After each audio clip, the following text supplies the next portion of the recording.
먼저 성탄을 축하드립니다. 네. 이렇게 해야 됩니까? 또 신부님이 그렇게 하신 건 아닌가? 네. 많은 분들이 아시는 것처럼 저는 현재 청소년 사목국에서 어린이들과 청소년, 교리교사들과 함께 살아가고 있습니다. 지난 성탄은 처음에는 용봉동에 와서 함께 해볼까? 라는 생각을 갖다가 특히 또 주임신께 오늘 저에게 시간을 허락하셔서 제가 그때 오면 안 되겠다라는 생각으로 밤미사는 산수동에 갔고요. 남미사는 봉선이동에 갔습니다. 예, 다 저와 연관이 있는 곳에 가서 미사를 드렸는데 사실 본당에서는 많이 바쁘잖아요. 신자분들 막 여러 가지 준비도 하셔야 되고 신부님들 되게 바쁘시는데 저희는 미사 10분 전에 가서 다 차려진 곳에 가서 뒤에 서 있다가 그냥 그렇고 나오는 시간을 가졌습니다. 사실 이 시간이 저에게는 되게 부담스러운 시간입니다. 본당 신부님께서 몇 달 전부터 저한테 이야기를 하셨거든요. 언제 올래? 이때 되냐? 이때 되냐?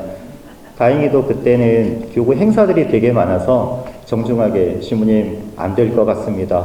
계속 안 된다는 이야기를 했거든요.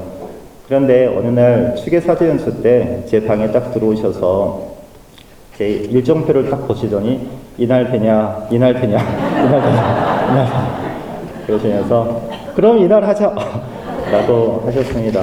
근데 그때는 시간이 좀 거리가 있어서 그냥 네 라고 대답을 했었거든요. 근데 12월 달이 되자마자 정말 많은 일정들이 많아서 어떤 말을 해야 될까 고민만 하다가 사실 어떤 생각을 작성하는 건 12월 25일 오후 1시간 어제 행사 끝나고 밤 9시부터 2시간 3시간 동안 어떤 이야기를 해야 될지 열심히 정리를 했거든요. 근데 신부님께서 제가 딱 종이를 보시더니 너는 뭔 말을 그렇게 많이 하려고 적어하냐? 라고 해서 말을 적게 하려고 적어왔습니다. 라고 이야기도 드렸습니다. 두 번째 불편한 것은 저 영상을 찍히고 있는 것이 너무나 불편합니다. 지난 11월 달에 안드레아 신부님 축일 때 신부님과 같이 식사를 하면서 오늘 이야기를 전해드렸거든요. 신부님께서 첫 마디가 그 영상 찍은다 그러시더라고요. 에이 설마 찍을까요? 그러면서 앞에서 유튜브로 찍어주셨어요. 야 유튜브로 김종대 안드레아 쳐봐 다 떠.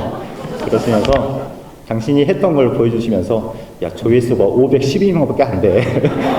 그렇게도 이야기해 주시면서 그 이야기를 들으니까 더 긴장이 되는 거예요. 왜냐하면 거짓말을 하면 나중에 다 들통이 나는 그런 거여서 두 가지를 생각을 했어요. 하나는 마이크를 들고 왔다 갔다 하면은 못 찍을 거다. 두 번째는 노래를 불러야겠다. 저작권 때문에 영상을 내리지 않을까. 고민만 하다가 그냥 하기로 했습니다. 어떤 이야기를 여러분과 함께 이야기를 해야 될까? 가장 중요한 것은 여러분이 저에게 기대하고 있는 생각들이 있을 거라고 생각이 들었어요. 제가 만나는 어린이들과 대화할 때는 그들에게 맞는 이야기를 해줘야 되고 청소년도 마찬가지고 교리교사도 마찬가지거든요. 근데 그들에 대해서는 어느 정도 듣고 싶은 걸 알고 있기 때문에 이야기를 하겠는데 오늘 같은 경우에는 어렸을 때부터 저를 보았던 어렸다고 한 게 그러네요. 예, 예전부터 저를 보았던 분들이 듣고 싶은 이야기 그리고 오늘 저를 처음 본 분이 듣고 싶은 이야기가 다를 건데 어떤 이야기를 해야 되나 제가 처음에 결정했던 것은 오늘의 독서와 복음 말씀을 묵상해 보았습니다. 근데 그 안에서 주님께서 어쩌면 저에게 필요한 말씀을 해 주셨어요. 제 일독서에서 제가 다가왔던 것은 보고 들은 것을 사람들에게 전해야 한다. 그리고 복음 안에서는 내가 신앙 안에서 친교를 이루었던 것들을 사람들에게 전하는 게 맞지 않을까 하는 생각이 들어서 지난 시간 동안 제가 용봉동 성당 출신이라는 이름을 가지고 살았던 그 시간들 안에서 제가 보고 들은 것들 그리고 제가 하느님과 신자들과 나누었던 친교의 이야기를 여러분에게 전하는 게 의미 있지 않을까 하는 생각을 들어서 그 부분을 여러분과 함께 나누도록 하겠습니다. 본당이 설립된 거는 25년이 되었는데 제가 용봉동 성당에 온 건 22년 전에 왔어요. 저는 목적을 가지고 왔었거든요. 당시에 예비신학교에 다니고 있었고 추천사를 받아야 하는데 집 근처로 가서 추천사를 받아야 된다고 하더라고요. 성소에 대해서 완전한 확실한 마음을 갖고 있었던 것이 아니었고, 그래 내가 누군가의 사제의 모습을 보면서 행복해 보이는 것을 통해 나도 성소가 있지 않을까 확인하는 과정 안에서 성소국장 시무님께서는 네가 살고 있는 본당에, 네가 소속되어 있는 본당에 가서 추천서를 받아와라 라고 말씀을 해주셨습니다. 그때가 지금으로부터 22년 전이에요. 이곳에 가거물로 성당이 되어 있었고, 당시에 김종대 안드레아 시무님은 지금의 저보다 나이가 더 어린 나이였거든요. 근데 그때는 되게 높아 보였습니다. 제가 천문님께 처음에 드렸던 이야기는 제가 신학교를 가려고 합니다. 추천서를 써주십시오 라는 거였고, 미리 연락을 드렸기 때문에 시무님께서도 고민을 많이 하셨다고 저한테 말씀해 주셨어요. 그리고 이런저런 하다가 저에게 하셨던 이야기가, 내가 추천서를 써주면 너는 10년 동안 사제 생활을 할 수 있느냐 라고 하셔서 10년쯤은 할 수 있겠다 할 수 있습니다 라고 해서 시무님께서 추천서를 써주셨습니다. 그런데 저는 분명 10년이라고 들어서 석봉을 받고 10년이 되었을 때 시무님께 이야기를 했어요. 시무님, 제가 이제 드디어 10년이 되었으니 화산을 해도 될까요? 라고 하니까 시무님께서 나는 그런 말 한 적이 없다. 평생 해야지 무슨 10년을 사제 생활하려고 그렇게 하냐라고 말씀을 하시더라고요. 근데 그 모습을 곰곰이 생각하다가 어쩌면 처음에 신학교를 가야겠다고 마음먹었을 때 사제가 꼭 되어야겠다는 굳은 마음이 없이 그냥 행복해 보이는 산모님들의 모습을 통해 사제가 되어볼까 하는 마음을 갖고 있는 저에게 10년이라는 숫자는 그래 할만해 라는 하나의 모습은 아니었을까. 시모님께서 10년을 말씀하셨든 말씀하지 않으셨든 어쩌면 저는 신학생 때부터 10년을 생각하면서 살아왔고, 이제 14년이 지나면서 결국은 10년이 숫자가 중요한 것이 아니라 지금 내가 어떻게 살아가고 있느냐가 중요하다라는 것을 다시 한번 깨닫게 되었습니다. 그럼에도 불구하고 저는 여전히 1년에 두세 번씩 신부님을 만날 때마다 시부님 그때 하셨습니까? 라고 물어보고 있습니다. 시부님께서 추천을 했던 현재 신부 생활을 한 사람이 3명이 있거든요. 저희가 1년에 두세 번씩 만나서 그 이야기를 하면 다른 본당에서 사제가 된 그 시무님들은 본인들은 처음부터 평생이라고 이야기를 들었다 해서 시무님 편이 되고요. 저는 혼자 외로이 싸워가고 있습니다. 그럼에도 불구하고 저에게 사제로서의 삶, 신학생으로서 어떻게 살아가야 된다는 것을 알려주신 분이 김종대 안드레아 신부님입니다. 제가 이 이야기를 하는 것은 영상을 통해 신부님께서 보실 거라고 생각이 들기 때문에 창훈이가 가서 이렇게 좋은 이야기를 했구나 라는 것을 먼저 던져야 하기 때문이죠. 그렇게 해서 사제가 되기 위해 신학교에 저는 입학을 했습니다. 그때는 말씀드렸던 것처럼 이곳이 가건물이었기 때문에 성당 안에 사람들이 많이 들어갈 수가 없었거든요. 그리고 당시에 교리교사를 하셨던 분이 제 눈에 이렇게 보이는 걸 이렇게 말씀을 드리면, 그때는 아이들이 엄청 많아서 신학학교를 하더라도 강당 안에 전체가 다 들어가는 게 어려울 때가 있었고, 성당 안에서 교리실이 없어서 함께 교리를 하였던 그런 기억들도 있습니다. 그리고 지금도 아이러니한 건 왜 그때는 새벽에 초등학생들을 데리고 신학학교를 했었는지, 왜 6시에 모여서 아이들과 함께 신학교를 했었는지 지금도 아이러니하지만 그때의 기억들이 저에게는 참 소중하게 담겨져 있습니다. 6시 반부터 시작하지만 아이들은 5시 반에 모이는 정말 희한한 광경을 보기도 하고, 선생님들과 오전에 아이들과 지내고 점심을 먹고 헤어지면서 함께 보냈던 시간들도 어쩌면 지금 제가 청소년 사무국에 살아가면서 그때 느꼈던 좋은 감정들이 여전히 제 안에 담겨져 있다는 생각을 갖게 됩니다. 그리고 언제나 신학생 때 저의 이름 뒤 앞에는 용봉동 출신이라는 이름이 있었어요. 제가 신학교 생활 8년 동안 저 혼자 용봉동 출신이었었고, 제가 사제품을 받자마자 우리 정유준 시무님이 신학교에 와서 함께 신학교를 다니진 못했지만 사제로서는 지금 두 명이 용봉동 출신이라고 이야기를 하고, 그리고 우리 호선 학사님이 잘 될 거라고 저는 기도하고 있습니다. 2년 후에 용봉동 출신, 부담은 주지 않을 때 10년 후에 또 누군가가 용봉동 출신이 된다면 함께 한다라는 것이 의미 있기 때문에 그것이 더 저에게는 소중하지 않을까.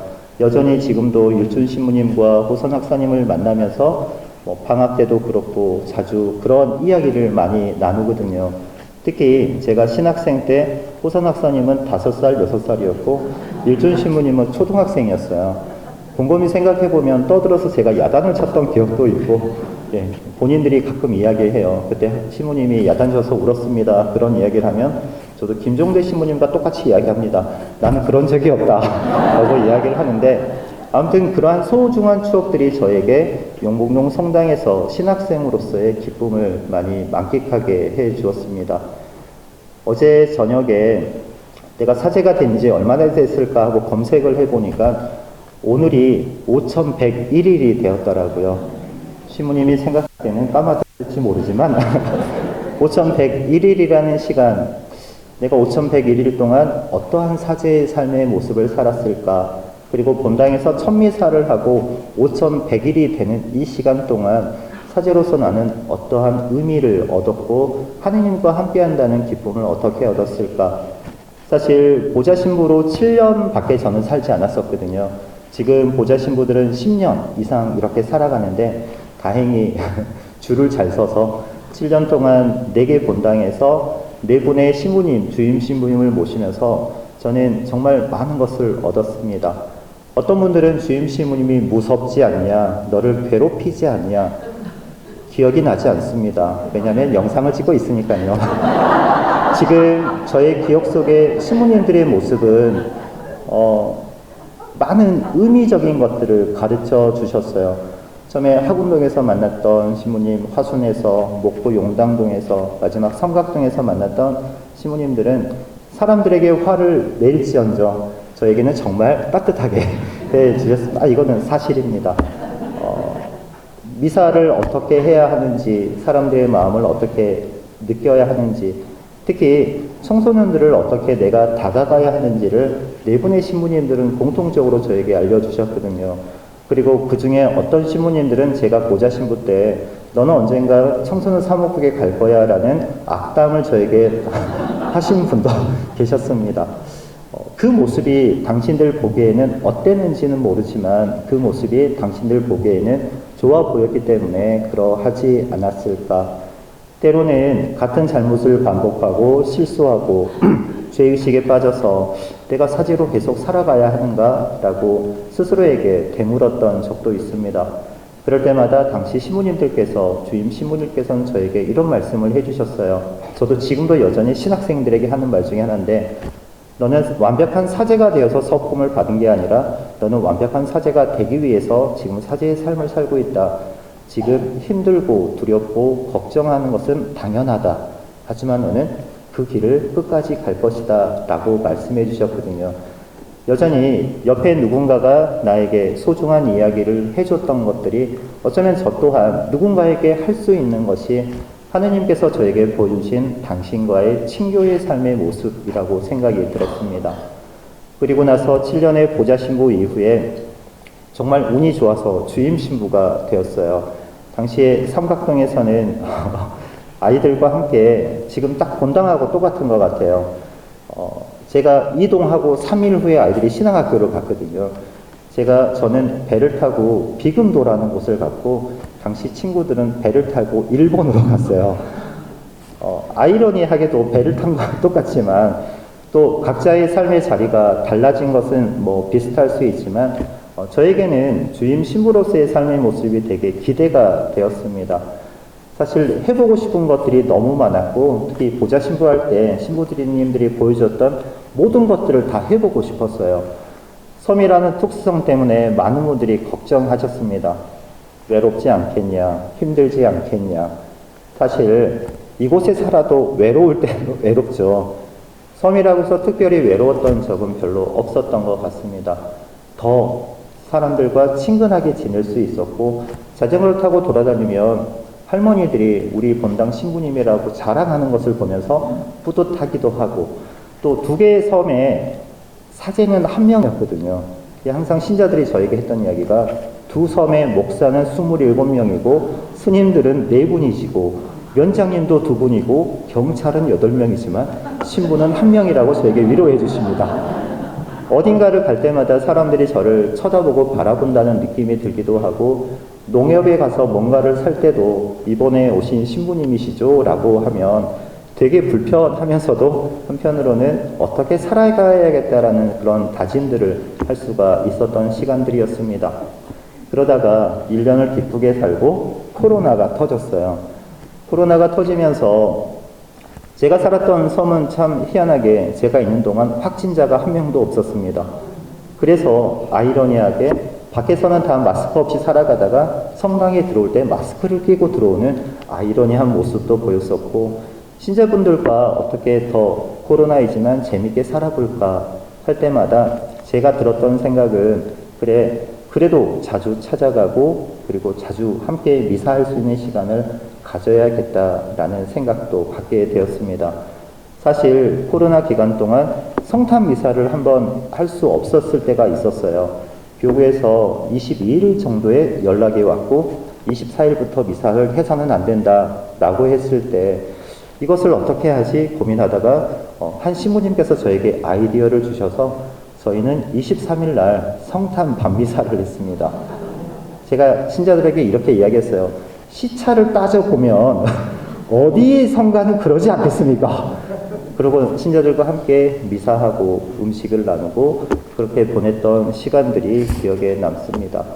짧은 3년의 주임 신부의 삶의 모습이었지만 그때 보았던 어르신들의 모습들, 지금 가끔 연락하면 때로는 돌아가신 분들도 되게 많고 신자들도 많이 줄어들었지만 그때 만났던 어린 친구들은 이제 어느덧 고등학생이 되고 대학생이 되어서 가끔 저에게 연락을 해요. 그 친구들을 제가 어떻게 모았었냐면 성당에서 막 이렇게 돌아다니는데 아이들이 그 그네가 있어요. 성당에 초등학생, 중학생들이 와서 그네를 타고 있더라고요.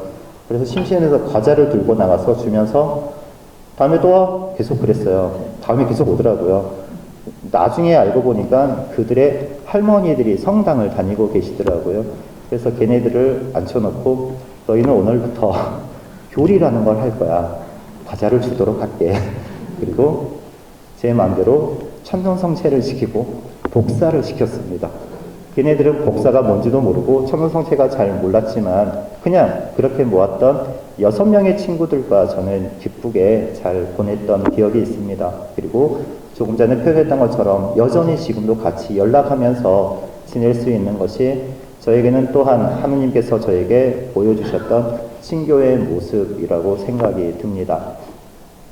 그러다가 저는 지금도 살고 있는 청소년 사무국에 가게 되었습니다. 사실 신부님께서도 경험이 있겠지만 교구청의 발령은 미리 연락을 주시거든요. 근데 저는 그 전날까지 아무런 연락을 받지 못했습니다. 섬에서 나와서 그때 박혁진 신부님이 제가 섬에 있을 때 한 번도 안 왔다고 서품 전날 와서 같이 하루 보내고 같이 나왔었거든요. 근데 혁진 신부님하고 딱 헤어지고 집에 오는데 김종대 신부님께서 저에게 문자를 보내셨어요. 이제 우리 함께 살게 되었네. 전화해서 저는 신부님 말이 무슨 뜻인지 모르겠습니다. 전화 안 왔디? 네. 너 이렇게 됐다. 그리고 집에 가서 어머니에게 말씀을 드리니까 저희 어머니는 되게 행복해 하셨습니다. 왜냐하면 섬에 있던 아들이 도시로 나왔다는 것 때문에 어머니는 행복해 하셨지만 제가 교구청에서 첫 이사 때 했던 이야기는 섬이라는 곳에서 나왔더니 교구청이라는 섬에 다시 갇힌 기분입니다. 라고 말씀을 드렸던 기억이 있습니다. 교구청에서의 삶은 지난 주임 신부와 보좌 신부의 삶이 합혀진 느낌이었어요. 왜냐하면 지금과 비슷하다고 생각을 했을 때 24명이 사는데 당시 저보다 오르도가 높은 분이 18분, 19분이었어요. 대주교님을 포함해서 뒤에 계신 신부님을 포함해서 저에게는 19명의 주임 신부님을 모시고 산 느낌이었었고, 또 시간이 가면 갈수록 제가 높게 오르도가 올라가야 하는데 오르도는 거의 비슷하다는 느낌이 들기도 하더라고요. 어떤 일을 할 때마다 선배 신부님들로부터 좋은 조언을 듣기도 하지만 때로는 굳이 이런 것까지 신경 안 써주셔도 되는데 하는 마음이 들 때도 있었어요. 근데 시간이 지나고 나니까 그분들이 했던 이야기가 저를 음해하려는 이야기가 아니라 나도 그런 경험이 있어 라는 관점으로 보면 정말 소중한 이야기더라고요.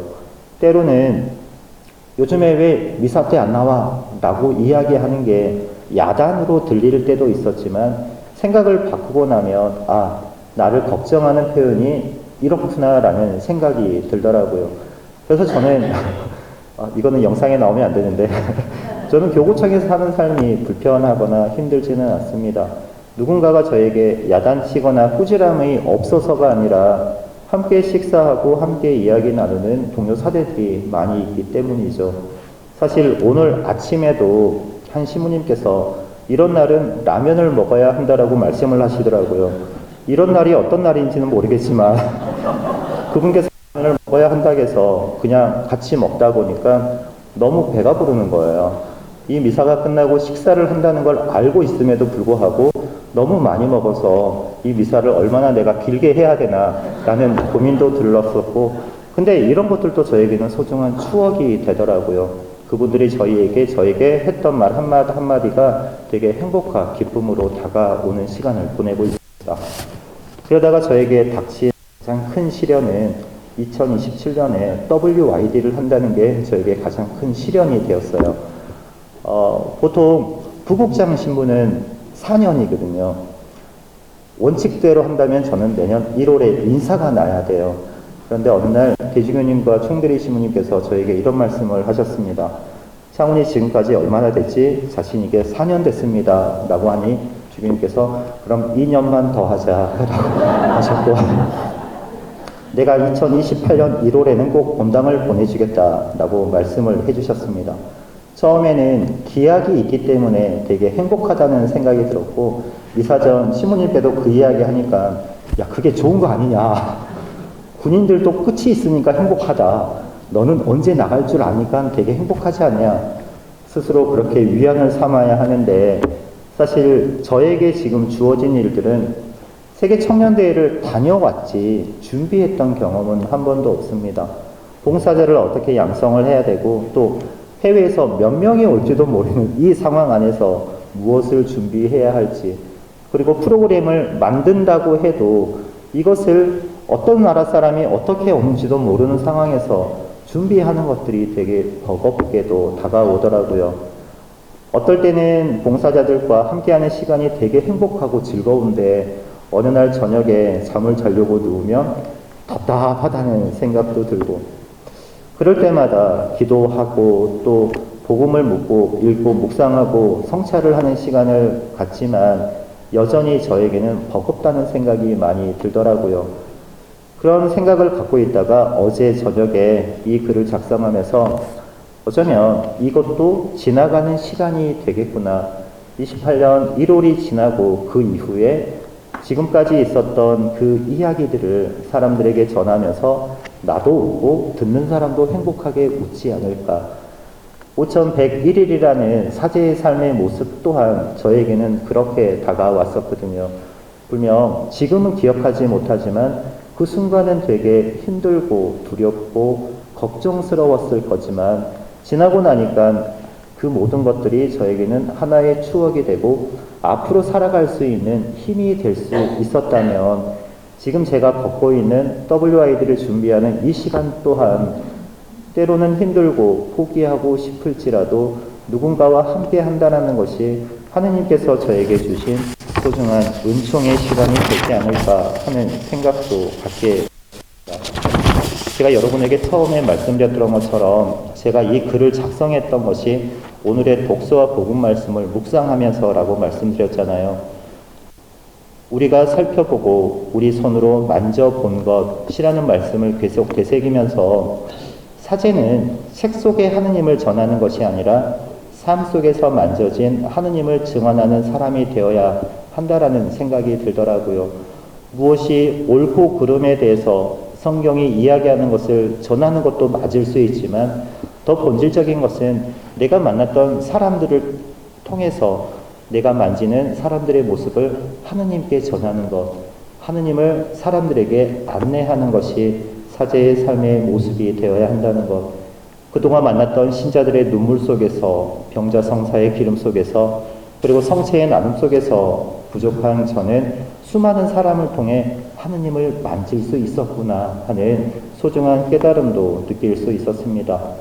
그리고 복음에서 보고 믿었다라는 말씀을 되새기면서 빈 무덤을 본 제자들의 마음이 어땠을까? 그들은 몹시 당황했겠다라는 생각을 하면서 저의 지난 시간 동안의 사제의 삶의 모습 또한 때로는 빈 무덤처럼 막막할 때도, 그리고 준비 시간이 부족해서 허덕일 때도 있었지만 제자들이 빈 무덤을 통해 부활한 예수님을 느꼈던 것처럼 저 또한 그 빈 무덤을 통해 지금의 막막함은 주님과 함께한다는 시간을 통해 저 또한 부활을 맞이할 수 있지 않을까 하는 생각을 갖게 되었습니다. 결국 저에게 이 시간은 준비하는 시간이 없어서 불편하기도 했었고, 때로는 본당 시무님께 다시 전화해서 저는 본당에서 미사를 많이 하니 빼주십시오 라고 전해볼까, 정 안되면 주교님을 통해서 주교님 저 좀 살려주십시오 라고 해야 될까.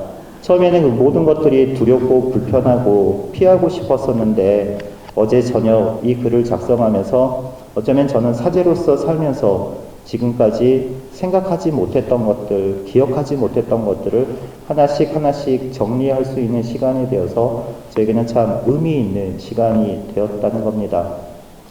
제가 사실 몇 년 전부터 작성하고 있는 거 있어요. 저희 어머니가 들으시면 놀랄 수도 있는데 그냥 작성하는 거예요. 제가 제 장례미사에 감론을 써봤어요. 우울한 게 절대로 아닙니다. 제가 신부님들을 못 믿어서도 아니고 어느 날 갑자기 교구청에서 막 이런저런 이야기하다가 신부님들이 돌아가셨을 때 누가 강론을 하는가, 동기들이 하는가, 주교님이 하는가. 지금은 주교님이 계속 하시는데 그때는 동기들이 하는 분위기였거든요. 내가 먼저 하늘나라를 간다면 내 동기들에게 내가 십자가를 줘서는 안 돼, 내가 한번 써보자 라고 제 강론을 한번 써봤습니다. 처음에는 멋진 말로 썼어요. 대부분 그러잖아요. 이 글을 읽을 때쯤이면 많은 사람들이 슬퍼하며, 슬퍼하지 않으면 어떻게 하지? 막 그런 식으로 막 썼어요. 근데 몇 번을 쓰다 보니까 지금의 저의 모습을 정말 잘 바라볼 수 있게 하더라고요. 내가 미워했던 사람들이 떠오르기도 하고 내가 어떻게 살아가야 한다라는 것을 제 스스로 다짐할 수 있는 시간이 되더라고요. 저는 건강합니다. 예, 건강하지만 그래도 저의 모습을 바라볼 수 있게 해주고 앞으로의 삶을 다짐할 수 있었던 게 저에게는 제 장례미사의 강론이었던 것 같습니다. 제가 장례미사 강론을 쓰면서 느꼈던 그 모습을 저는 어제 이 글을 쓰면서 느꼈기 때문에 함께 이야기하고 싶었습니다. 여러분의 각자의 삶에 있어서 저와 함께 23년을 용봉동에서 살았던 분들도 계시고 최근에 본 분들도 계시겠지만 지난 시간이 힘들고 두렵고 아팠을 수도 있습니다. 하지만 그 안에서 우리가 하느님을 바라볼 수 있다면, 하느님과 함께하는 그 시간들을 우리가 기억할 수 있다면 그것 또한 우리에게는 하나의 추억이 되지 않을까. 여전히 누군가가 불편하고 미워하는 사람이 있다 하더라도 시간이 지나면 그 모든 것들이 나에게는 추억이 될 수 있는 것은 주님께서 나와 함께하고 있음에 대한 기억이 우리를 그렇게 변화시켜주는 것은 아닐까. 바쁘게 살아가는 것이 못 산다는 이야기를 신학생 때 엄청 많이 들었거든요. 교수 시모님께서 늘 저에게, 전 그때부터 그랬던 것 같습니다. 창훈이 너는 신학생으로서 정말 못 살고 있어. 저는 기도도 열심히 하고 다 잘하는데 열심히 하는데 왜 못합니까? 그게 문제야. 다 열심히 하는 것은 못 사는 거라고 말씀을 해주셨던 것이 무슨 뜻이었을까? 왜냐하면 저는 그때 하느님 없이 그 삶을 살아갔다는 지금 뒤늦은 후회를 하게 되더라고요. 부족하면 부족할수록 우리가 만나는 분이 하느님이라는 것도 우리는 함께 기억해야 할 겁니다. 그리고 내가 불편한 일이, 내가 버티기 어려운 일이 계속 생겨서 이 삶을 도망가고 싶은 생각이 들었다면 그때 우리가 기억해야 되는 것은 지금 하느님께서는 어디 계시는가, 나는 지금 하느님과 오늘의 삶을 살고 있는가를 우리가 성찰하는 게 지나고 나서 우리에게 기쁨으로 다가오지 않을까 하는 생각도 함께 나누고 싶습니다. 지난 시간 동안 저를 위해서 기도해 주셨던 많은 분들께 감사드리며 또 한 가지 부탁을 하겠습니다. 앞으로 2년 동안 제가 WID를 잘 버티고 그 이후에 그 기쁨을 여러분과 함께 나눌 수 있도록 기도 중에 저를 기억해 주신다면 먼 훗날 25주년이 30주년이 되고 50주년이 되었을 때 그때까지 여러분은 건강하실 거니까요. 그때 더 소중한 추억 잘 나눌 수 있도록 저희 삶 안에서 늘 주님과 함께 잘 살아가도록 하겠습니다. 지금까지 들어주셔서 감사합니다.